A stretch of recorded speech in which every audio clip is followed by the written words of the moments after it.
Math bye पूजाच्या आजच्या व्हिडिओमध्ये आपलं स्वागत आहे. आज आपण पाहणार आहोत 8th क्लासचा जो चॅप्टर नंबर 2 आहे पॅरलल लाईन अँड ट्रान्सव्हर्सल. त्याच्या अगोदर आपल्याला सगळ्या बेसिक डेफिनेशन बेसिक कन्सेप्ट माहीत असणे आवश्यक आहे. ठीक आहे. जर मी एक लाईन ड्रॉ करत आहे तर तुम्ही पाहू शकता मी ही एक लाईन ड्रॉ केली, याला नाव दिलं समजा मी ए आणि हा माझा पॉईंट बी. ठीक आहे. यालाच नंतर याच्या खाली मी नेक्स्ट लाईन ड्रॉ करत आहे आणि याला जर नाव दिलं मग सी आणि काय नाव देत आहे डी. काय नाव देत आहे सी आणि डी देत आहे. तुम्ही पाहू शकता दोन लाईन काय आहे आपल्या ह्या समांतर आहे. ठीक आहे. म्हणजे इथं पाहू शकता ह्या जर दोन्ही लाईन ठीक आहे पॅरल आपण त्या लाईनला म्हणतो की ज्या दोन्ही लाईन ठीक आहे काय असणार नाही एकमेकांना इंटरसेक्ट होणार नाही, त्या लाईन म्हणजे काय झालं आपल्यासाठी पॅरलल झालं. एक्झाम्पलसाठी जर म्हटलं माझ्या हे दोन पेन पाहू शकता तुम्ही ठीक आहे, जर हे इंटरसेक्ट होत असेल म्हणजे जर कुठेतरी एकमेकांना छेदत असेल इंटरसेक्ट होत असेल तर त्या लाईन पॅरलल असणार नाही. पण ह्या दोन्ही सरळच असेल समांतर असेल अनंतापर्यंत त्या लाईन काय असतात आपल्या तर पॅरलल असतात. ठीक आहे. आता पॅरलल लाईनची काय डेफिनेशन तुम्हाला बुक्समध्ये दिली आहे ती अशा प्रकारे the line in the same plane which are not intersect each other. म्हणजे ह्या दोन्ही लाईन आहे त्या सेम प्लेनमध्ये पण एकमेकीला इंटरसेक्ट होत नाही त्या लाईन म्हणजे काय झालं आपल्या पॅरलल लाईन. ठीक आहे. आता यांना जर सिम्बॉलिकली लिहायचं म्हटलं तर कसं लिहिणार, पहिले लिहिणार आपण लाईन ए बी ठीक आहे आणि म्हणणार की पॅरलल हा आपल्या दोन जे उभ्या असतातच ते असतं पॅरललचं सिम्बॉल. त्याच्यानंतर लिहायचं लाईन सी डी. ठीक आहे. हा झाला याला सिम्बॉलिकली लिहिण्याचं फॉर्म. पॅरलल लाईन जर आपल्याला दिले असेल त्याला जर सिम्बॉलिकली लिहा म्हटलं तर तुम्हाला या स्वरूपामध्ये त्याला सिम्बॉलिकली काय करावं लागेल लिहावं लागणार आहे. ठीक आहे. हे झालं पॅरलल लाईन. ठीक आहे. आता ह्या पॅरलल लाईनला जर मी एक रेषा आणखीन काढलेली ठीक आहे म्हणजे याच पॅरलल लाईनमधून मी एक अशी रेषा मी ही तुम्ही पाहू शकता इथं ड्रॉ करत आहे, ही काढत आहे मी. ठीक आहे. तर आता ही काय झाली यांची म्हणजे पहा ही ज्या दोन आपल्या पॅरलल लाईन होत्या ए बी आणि सी डी त्यांना काय होतं ही इंटरसेक्ट होत आहे. या पॉईंटला आणि या पॉईंटला ही रेषा काय होते आपले इंटरसेक्ट होत आहे. ठीक आहे. तर ही जी लाईन आहे जी पॅरलल लाईनला दोन वेगवेगळ्या डिफरंट पॉईंटला इंटरसेक्ट होते त्या लाईनला काय म्हणतो आपण ट्रान्सव्हर्सल म्हणतो. काय म्हणतो त्याला आपण ट्रान्सव्हर्सल म्हणतो. ठीक आहे. बुकमध्ये पहा तुम्हाला डेफिनेशन अशा प्रकारे दिलेली आहे. इथं पाहू शकता तुम्हाला definition if a line intersect given two line in a two distant point then that line is called a transversal of those two line. ठीक आहे. पहा आपल्याकडे दोन लाईन आहे ठीक आहे त्यांच्या वेगवेगळ्या डिस्टन्स पॉईंटवर काय करताय ही लाईन इंटरसेक्ट करताय. ठीक आहे. तर इंटरसेक्ट केल्यामुळे काय होतं याचे दोन वेगळे आपल्याला पॉईंट आपल्याला मिळत आहे. ठीक आहे. त्याच्यामुळे ही जी काही लाईन आहे जी दोन समांतर लाईनला इंटरसेक्ट करते ही झाली त्यांची काय तर ट्रान्सव्हर्सल. ठीक आहे. हा झाला ट्रान्सव्हर्सल. आता हे जे ट्रान्सव्हर्सल आहे या ट्रान्सव्हर्सलमुळे काय होतं या जी आपली लाईन आहे ठीक आहे याचे काय होतात 8 कोन मिळतात आपल्याला. याचे 8 अँगल आपल्याला काय होतात तिथं फॉर्म होतात ट्रान्सव्हर्सलमुळे या दोन पॅरलल लाईनवर. किती पहा कुठे कुठे 1 2 3 4 5 6 7 8 किती मिळाले आपल्याला टोटली 8 आपल्याला काय मिळालं इथं अँगल मिळालेले. ठीक आहे. आता हे 8 अँगल कशामुळे फॉर्म झाले आपल्या दोन जे पॅरलल लाईन होत्या त्यांची एक जी ट्रान्सव्हर्सल काढली आपण त्याच्यामुळे. आता हे जे सगळे अँगल असतात त्यांना काही पर्टिक्युलरली नाव असतात त्याच्यामुळे काय करू शकतो आपण दुसरा जो अँगल आहे तो या त्यांच्या प्रॉपर्टीनुसार आपण फाउंड करू शकतो. तर आता ही जी पॅरलल लाईन आहे याच्यावर कोणकोणते अँगल बनतात आणि त्यांचे नाव काय आहे आणि त्यांना काय काय म्हटलं जातं हे सगळी माहिती आपण डिटेलमध्ये आता पाहणार आहोत. ठीक आहे. चला तर मग आता यांचे जे पॅरलल लाईन आणि ट्रान्सव्हर्सलमुळे जे झालेले अँगल आहे त्या अँगलचे नाव काय आणि ते कोणते ते पाहूया. फर्स्ट जो अँगल येणार आहे तो असतो अँगल इन लिनियर पेअर. तर त्याला लिहून घेऊया अँगल इन लिनियर पेअर.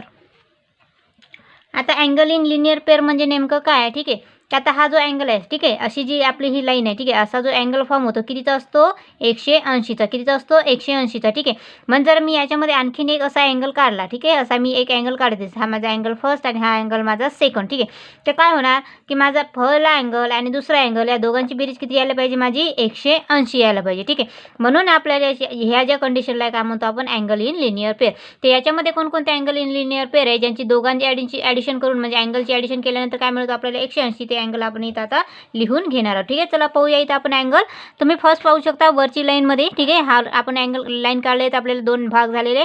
तर घेऊया E F B angle E F B addition angle E F A. ठीक आहे. ह्या दोघांची ॲडिशन किती येणार आपली 180. या अँगलला का म्हणणार आपण angle in linear pair. Second घेऊया एफ एक्स डी ॲडिशनमध्ये अँगल एफ एक्स सी. ठीक आहे. या दोघांची पण ॲडिशन किती येणार आपली 180 येणार. ठीक आहे. त्याचप्रमाणे आपण हे खालचे सुद्धा अँगल घेऊ शकतो. हा इथला अँगल आणि हा हे अँगल आपण सुद्धा आपण अँगल इन लिनियर पेअरमध्ये लिहू शकतो. ठीक आहे. अशा प्रकारे आपल्याला totally 4 angle in linear pair या डायग्राममध्ये मिळतात. ठीक आहे. नेक्स्ट जो अँगल आहे तो आहे अपोजिट अँगल. कोणता आहे अपोजिट अँगल. Opposite angle. आता अपोजिट म्हणजे काय तुम्हाला माहिती आहे, विरुद्ध बाजूला असणारे अँगल. ठीक आहे, त्यांना काय म्हणतो आपण, अपोजिट अँगल. तर आता ही जी डायग्राम आहे याच्यामध्ये जे आपले अपोजिट अँगल फॉर्म होणार आहे ठीक आहे, ते कोणते, हा पहा, हा वाला अँगल आणि हा वाला अँगल. ठीक आहे, त्याच्यानंतर हा वाला अँगल आणि हा अँगल, हे काय झाले, दोन्ही एकमेकाचे अपोजिट. त्याच्यानंतर हा वरचा आणि हा खालचा, हा पण झाला अपोजिट. त्याच्यानंतर हा आणि हा पण काय झाला, अपोजिट झाला. ठीक आहे, तर ते सगळे अँगल ना म्हणजे एकामेकाच्या विरुद्ध बाजूला असणारे अँगल म्हणजे काय, अपोजिट. तर तेच आपण आता इथं लिहून घेणार आहे. आपल्याला या डायग्राममध्ये कोणकोणते मिळतात, तर लिहूया पहिले. EFA ह्याच्या अपोजिट अँगल कोणतं असणार आहे आपला, तर BFX असणार आहे. काय असणार आहे, BFX असणार आहे. आणि या दोघांचं जे माप असतं ते नेहमी सारखं असणार आहे. ठीक आहे, तर हा जर आपला 50 दिला असेल तर हा सुद्धा अँगल 50 असेल. हा जर 40 दिला असेल तर येणार हा अँगल सुद्धा 40च येणार आहे. कारण की हे दोन्ही अँगल कसे असतात, एकरूप असतात आणि कॉन्ग्रंट असतात. आणि कॉन्ग्रंटचा आपल्याला मागच आपण लक्षात ठेवलेलं आहे की कॉन्ग्रंट म्हणजे काय, त्या दोघांचे माप कसे असायला पाहिजे, सारखे असायला पाहिजे, इक्वल असायला पाहिजे. ठीक आहे, नेक्स्ट अँगल घेऊया CXY. ठीक आहे, म्हणजे हा वाला कोण. ठीक आहे, याच्या ऑपोजिट असणार आहे आपला FXD. काय असणार आहे, FXD. हा झाला आपला अपोजिट. आणखीन याच्यामध्ये 2 पेअर ॲड होऊ शकतात. म्हणजे टोटल अपोजिट अँगलचे सुद्धा किती पेअर मिळतात आपल्याला, 4 पेअर आपल्याला अपोजिट अँगलचे मिळतात. ठीक आहे, नेक्स्ट पाहणार आहोत आपण करस्पॉन्डिंग अँगल. काय पाहणार आहोत आपण, करस्पॉन्डिंग अँगल. जो 3rd नंबरचा आहे तो आहे करस्पॉन्डिंग अँगल. करस्पॉन्डिंग.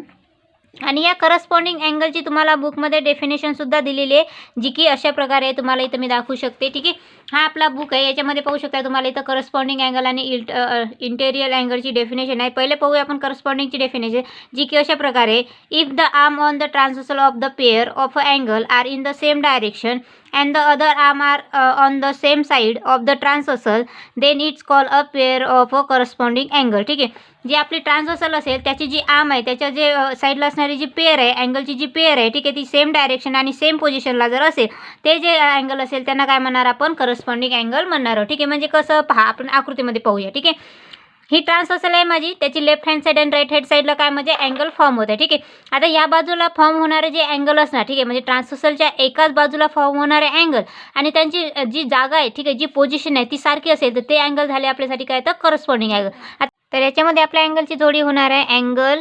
EFA, म्हणजे हा वाला अँगल. ठीक आहे, त्याच्यानंतर त्याच्यासोबत एकरूप येणार आहे आपला हा जो अँगल आहे, हा अँगल. पाहू शकता या दोघांची पोझिशन आहे ती सेम आहे. म्हणजे खालची जी आपली लाईन रेखा आहे AB, त्याचा ही वाली पोझिशन आणि जी CD आहे त्याची तीच सेम पोझिशन आणि सेम एकच डायरेक्शन, ते झाले आपले काय, तर करस्पॉन्डिंग अँगल.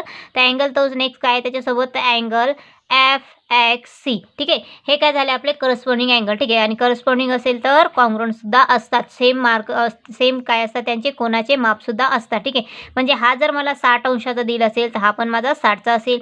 हा जर मला 30चा दिला असेल तर हा पण येणारा माझा कितीचा येणार आहे, 30 अंशाचाच येणार आहे. ठीक आहे, नेक्स्ट पेअर पाहूया याची परत आपण अँगलमधली. ठीक आहे, तर अँगल AFX. ठीक आहे, म्हणजे हा खालचा वाला भाग. ठीक आहे, याच्यासोबत एकरूप असणार कोणता आपला, याच्यानंतरचा हा खालचा येणारा भाग CXY. हा वाला भाग याच्यासोबत काय येणार आपला, एकरूप येणार आहे. एकरूप म्हटलं तर कॉन्ग्रंट, कारण दोघांचे माप कसे आले पाहिजे आपले, सारखे आले पाहिजे.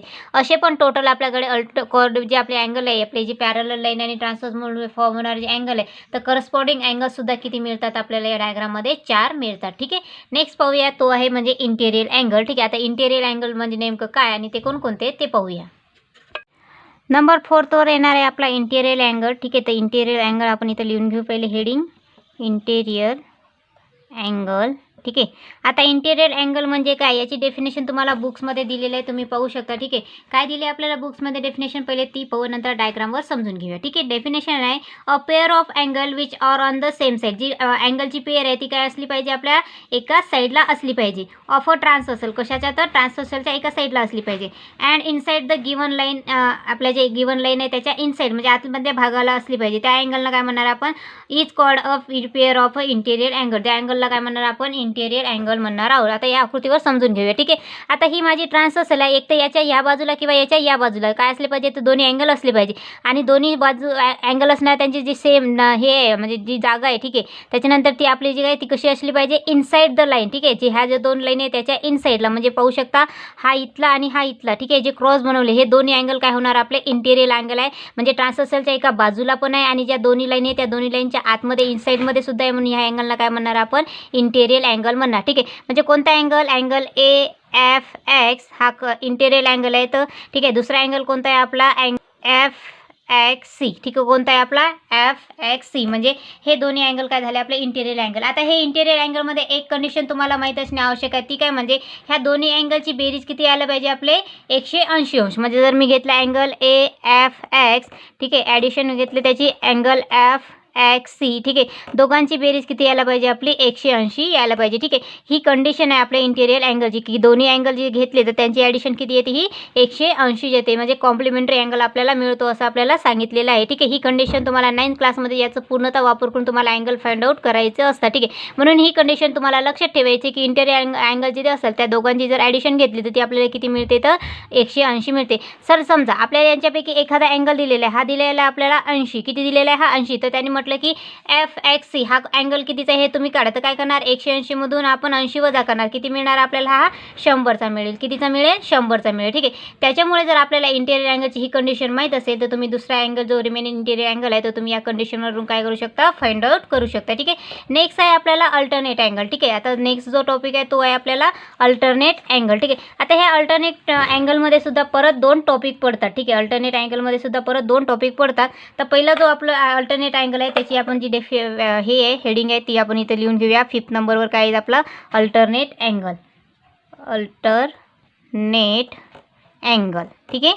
आता ह्या अल्टरनेट अँगलचे काय पडतात परत मी आताच म्हटलं 2 टाईप पडतात, ठीक आहे.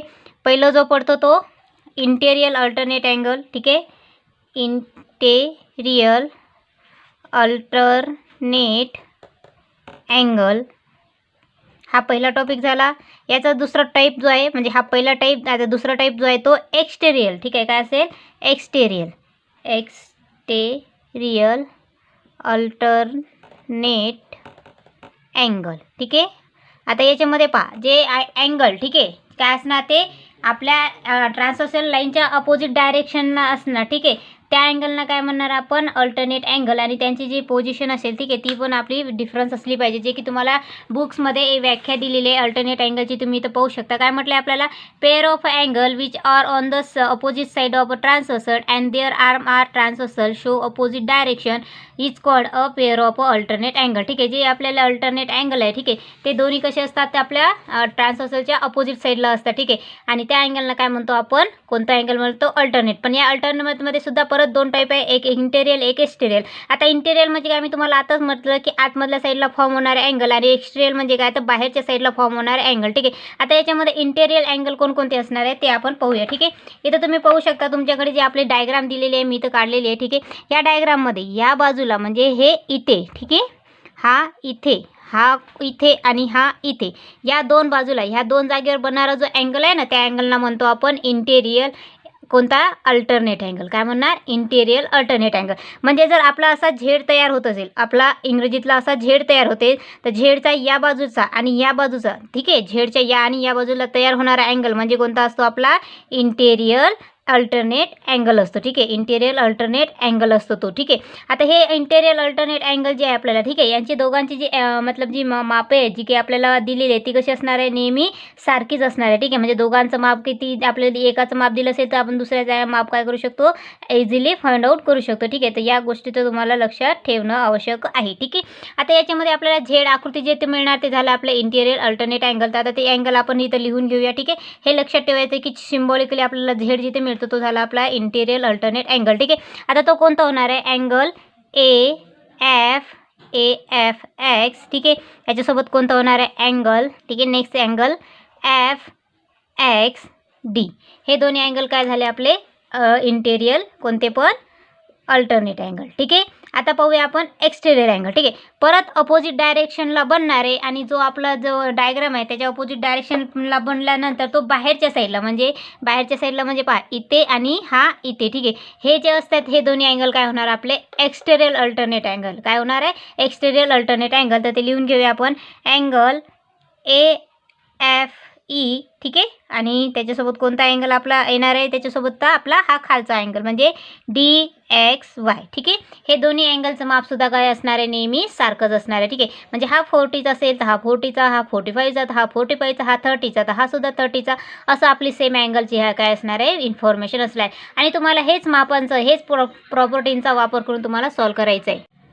तर तुम्हाला ह्याच अँगलचा काय करायचं आहे, वापर करायचा आहे. म्हणजे जर अल्टरनेट अँगल असेल तर काय करायचं, किंवा alternate interior, alternate exterior angle असेल तर कोणत्याचं माप कसं असणार आहे, प्रॉपर्टी कशी असणार आहे, तर या सगळ्यांचाच प्रॉपर्टीचा तुम्हाला यूज करायचा आहे तुमचा जो प्रॅक्टिस सेट आहे तो सॉल्व्ह करायसाठी, म्हणजे प्रॅक्टिस सेट 2.1 सॉल्व्ह करायसाठी. तर ह्या सगळ्या ज्या माहिती आहे, ठीक आहे, सगळे जे अँगल आहे 5 अँगल मी तुम्हाला इथं सांगितले, त्या सगळ्याबद्दलची माहिती तुम्हाला असली पाहिजे. म्हणजे अँगल इन लिनियर पेअर, त्याच्यानंतर अपोजिट अँगल, त्याच्यानंतर करस्पॉन्डिंग अँगल, त्याच्यानंतर इंटेरियर अँगल, त्याच्यानंतर अल्टरनेट. पण अल्टरनेटमध्ये सुद्धा परत 2 टॉपिक, एक इंटेरियर आणि एक दुसरा एक्सटेरियर. ठीक आहे, हे सगळे अँगल आणि त्याच्या सगळ्या प्रॉपर्टी, ठीक आहे, हे तुम्हाला माहीत असेल तर तुम्ही सराव संच जो आहे आपला नेक्स्ट प्रॅक्टिस सेट जो आहे 2.1 तो तुम्ही इझिली सॉल्व्ह करू शकता. ठीक आहे, तर भेटूया नेक्स्ट व्हिडिओमध्ये. एक आपला जो प्रॅक्टिस सेट आहे 2.1 त्याच्यासाठी.